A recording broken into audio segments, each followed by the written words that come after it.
Hey guys, welcome to the channel. It's gonna be a very different video compared to what I'm used to making. We're gonna talk about, the passing of Stacey King, who is a legend of, broadcasting as well as, three-time NBA champion with the Chicago Bulls. So, yeah, this loss was tremendous. When I read the news on Twitter, I couldn't believe it. I saw it, and it was just very heartbreaking to see. And my heart sank. My stomach was in a pit, and yeah, it was just very heartbreaking. I couldn't believe it. Even I'll show you guys from the Chicago Tribune. But this, seeing this on the front page and the reasoning behind is it's just a travesty right here. I love this. Chicago's king, which is very true. He was so beloved by the city. Not just, like I said, not just Bulls fans, but the entire city just loved him. Everyone knew about Stacey King.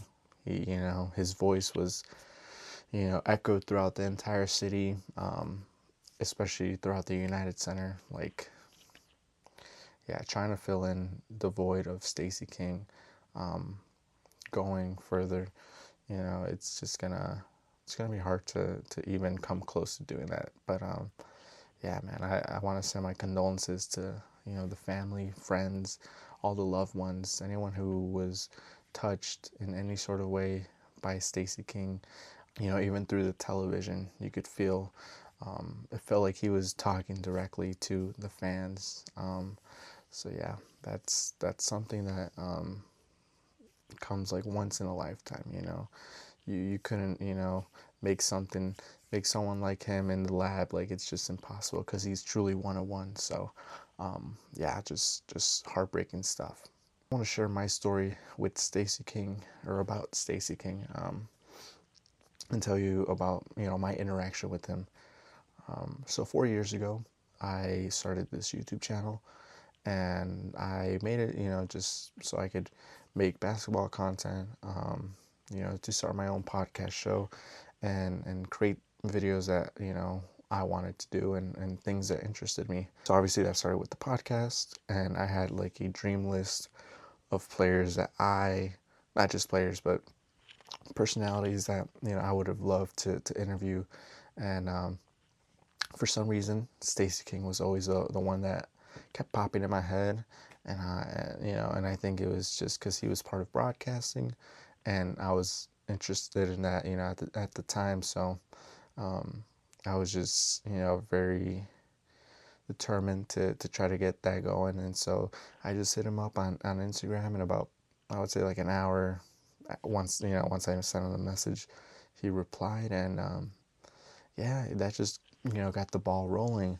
And he was super nice, right from the start. I told him what I wanted, and what the layout of the whole, interview would be. And yeah, we're just trying to figure out what, scheduling would be like. Obviously, it was through Zoom. So we're just trying to figure out what time would work best.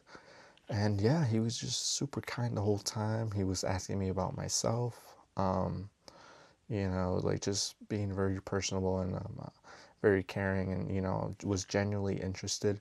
And yeah, once we were trying to figure the scheduling out, he just said, you know what, let me give you my phone number.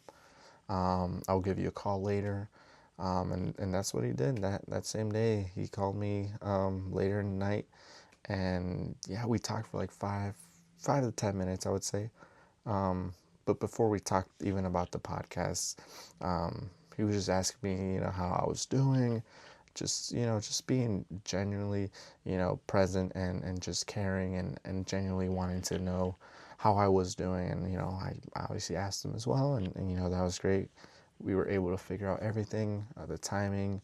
Yeah, that next day we did the interview, and even before we started, recording, we had about 20 minutes of just conversation between us, and just talking about life, and about what I was doing with the channel and everything. And so yeah, he was just very interested in that, and he was very supportive as well. He really did not have to do that, but he really went out of his way uh, to help out and give me that opportunity to get this ball going and rolling. So yeah, man, all this news is just very like, you feel it, you feel the loss, even though we had really just very little interactions, and in the interview it still felt, that connection.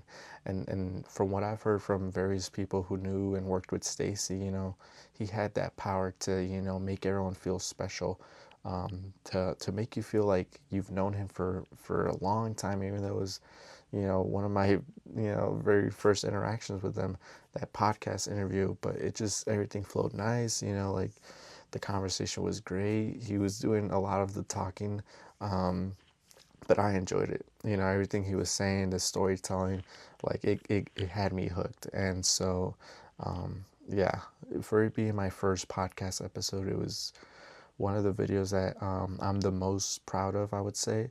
And especially now with what's happened, it's one of those videos I will truly cherish, because he gave me an opportunity. He showed me support. He gave me advice. He just, went out of his way to just be a great human being. So yeah, I'm just, you know, it's still hard to process. It's hard to believe. Um, you know, you think, oh, this upcoming season with Chicago, he'll be at the booth with Adam and Mean, and they'll do their thing, do what they do best. But yeah, it's just that not being the case is just very, very difficult. But yeah, I want to send my condolences to his family, his loved ones, all his friends, all his colleagues, anyone he's ever interacted with. This is a loss that will be felt for I would say a long time. So yeah, rest in peace, Stacey King, and thank you for everything. Just practicing, making sure I didn't like stumble over anything. No, you did good, man. You did good, and Thank you. I'm glad I helped you out. And like I said, man, just keep doing what you're doing. Just be who you are, and everything will work out for itself.